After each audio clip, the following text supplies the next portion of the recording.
आप सभी को नमस्कार। दोस्तों, धनु राशि वाले जातकों का इस चैनल पे स्वागत है। इस वीडियो में हम आपको बताने वाले हैं ज्योतिष शास्त्र में मायावी ग्रह और छाया ग्रह का दर्जा प्राप्त केतु देव अपना चाल परिवर्तित करने वाले हैं। ऐसे में धनु राशि वाले जातकों के जीवन में कैसा परिणाम मिलने वाला है। देखिए, 14 मई से ही लगातार केतु सिंह राशि में गोचर कर रहे हैं। अब ये 20 जुलाई 2025 को पूर्वा फाल्गुनी नक्षत्र में गोचर करने वाले हैं। पूर्वा फाल्गुनी शुक्रदेव का नक्षत्र माना जाता है, जहां पर 29 मार्च 2025 तक केतु की मौजूदगी बनी हुई रहने वाली है। शुक्रदेव आपके लाभ भाव के भी स्वामी माने जाते हैं और आपके रोग भाव के भी स्वामी हैं। तो ऐसे में केतु का यह नक्षत्र बदलाव किन मामलों में आपको विशेष शुभता देने वाला है और किन मामलों में आपको सावधान भी रहना है, यही जानकारी हम धनु राशि वाले जातकों को देने वाले हैं। सबसे पहले बात करते हैं केतु के बारे में। देखिए, राहु और केतु दोनों एक छाया ग्रह माने जाते हैं। इन दोनों ग्रहों की कोई भी स्वतंत्र रूप से राशि नहीं है। ये जिस भी राशि में मौजूद होते हैं उसी राशि के जैसा परिणाम देते हैं। केतु को सामान्यतः मंगल के जैसा परिणाम देने के लिए जाना जाता है, वहीं राहु देव शनि के जैसा परिणाम देते हैं। लेकिन केतु देव के बारे में, राहु देव के बारे में ऐसा भी कहा गया है कि अगर ये जन्म कुंडली में बलवान हों तो फिर किसी अन्य ग्रह के खराब होने के बावजूद भी व्यक्ति के जीवन में अथाह सफलता देखने के लिए मिलती है। केतु अगर शुभ अवस्था में विराजित हों तो व्यक्ति 7 वर्षों की महादशा इनकी आती है। उस महादशा में व्यक्ति कोई ऐसा काम कर जाता है या ऐसा कार्य करता है प्रगति से जुड़ा हुआ, उन्नति से जुड़ा हुआ, कि अन्य लोग देखते रह जाएं। केतु की शुभता की वजह से जहां स्पिरिचुअल यानी धार्मिक मामलों में विशेष उन्नति देखने के लिए मिलती है, वहीं व्यक्ति के जीवन में लगातार नाम सम्मान, करियर में प्रसिद्धि, कई माध्यम से धन जीवन में मिलता है। केतु की शुभता व्यक्ति के जीवन में लगातार व्यक्ति के आकर्षण को देने का भी काम करती है। लेकिन अगर यही केतु कुंडली में खराब अवस्था में विराजित हो तो व्यक्ति का स्वभाव जो है काफी अंतःमुखी हो जाता है, यानी व्यक्ति एकांत में रहने लगता है। केतु अशुभ हो तो व्यक्ति को मानसिक समस्याएं ज़्यादा मिलती है। किसी भी कार्य के जो धैर्य होता है व्यक्ति के अंदर नहीं होता, धैर्य की कमी हो जाती है। पेट की बीमारियां, पेट में अल्सर होना, फोड़े फुंसी की समस्या होना, एलर्जिकल समस्या होना, ये सभी दुष्प्रभाव केतु के बुरे प्रभाव से ही जीवन में देखने के लिए मिलता है।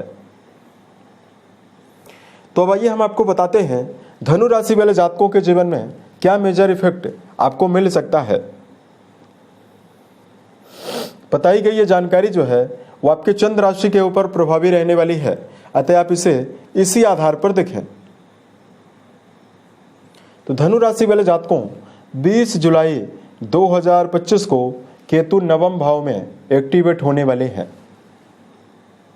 अब देखिए, कोई भी ग्रह जिस भाव में बैठा हुआ होता है सबसे पहले 50% तो उस भाव का परिणाम देता है और 50% जो रिजल्ट है वो जिस नक्षत्रों में होता है वहां का देता है।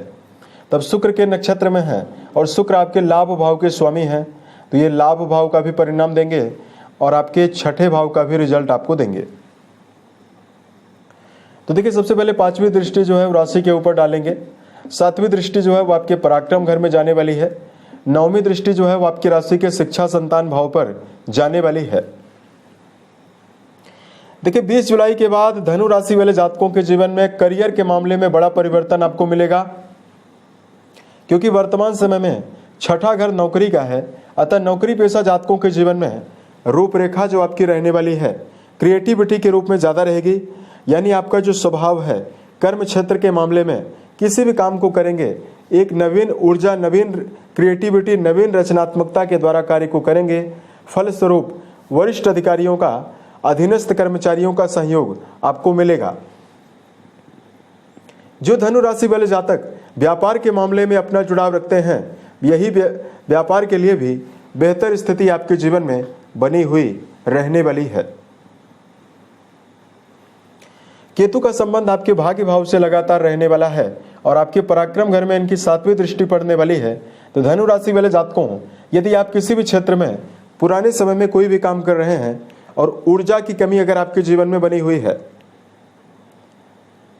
तो इस समयावधि में एनर्जी आपकी काफ़ी ज़्यादा बढ़ी हुई रहने वाली है, यानी ऊर्जा शक्ति आपकी काफ़ी ज़्यादा बढ़ी हुई रहेगी। आप किसी भी कार्य को एनर्जी के साथ, ऊर्जा के साथ करते हुए नजर आने वाले हैं। उच्च शिक्षा के मामले में जुड़े हुए जातकों के लिए समय बेहतर रहेगा। जो लोग इस समयावधि में रिसर्च, दर्शन शास्त्र, अनुसंधान, पीएचडी वगैरह की अगर आप पढ़ाई कर रहे हैं, इन जातकों को विशेष लाभ मिलने वाला है। केतु राशि के ऊपर दृष्टि डालने वाले हैं और धर्म भाव में विराजित हैं। लंबी यात्राओं के माध्यम से लाभ के अवसर आपके जीवन में लगातार बने हुए रहेंगे।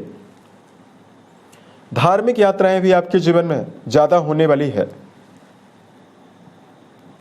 उसके साथ साथ इस समयावधि में केतु देव आपके लाभ भाव के स्वामी के नक्षत्र में रहने वाले हैं।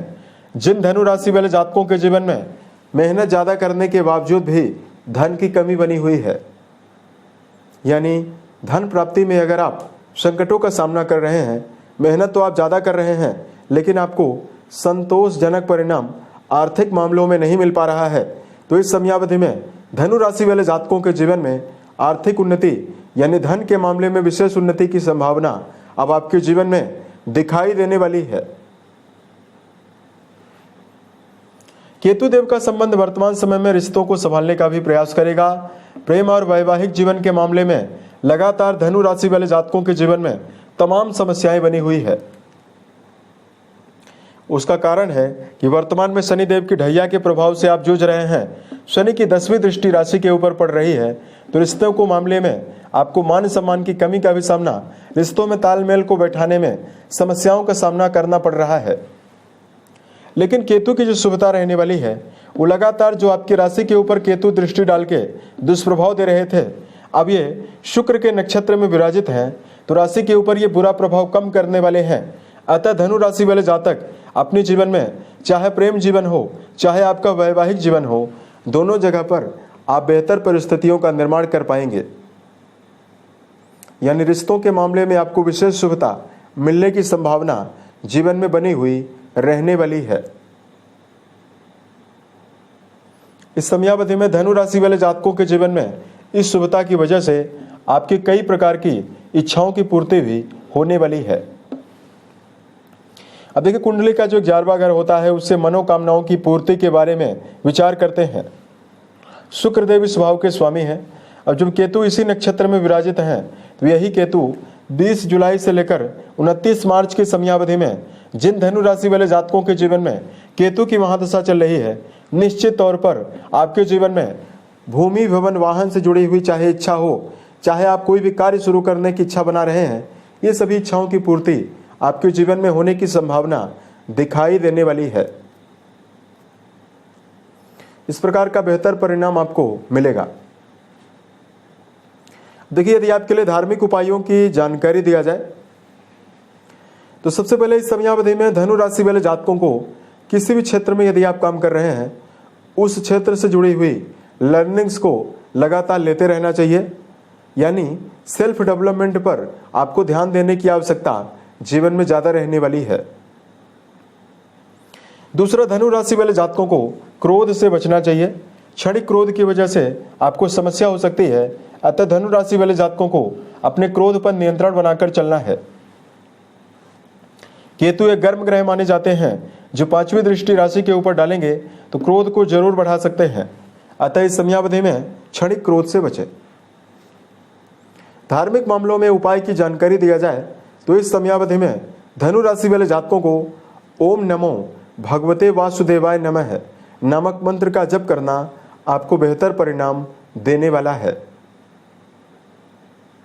बेजुबान जानवरों में अगर आप कुत्ते को रोजाना रोटी डालने का प्रयास करते हैं, इससे भी केतु की दुष्प्रभाव की अवस्था आपके जीवन से समाप्त होने वाली है। उम्मीद है ये जानकारी धनु राशि वाले जातकों को बेहतर लगी। यदि आप आने वाले समय में अन्य वीडियोज को देखना चाहते हैं, इस चैनल को सब्सक्राइब जरूर करें। ओम नमः शिवाय।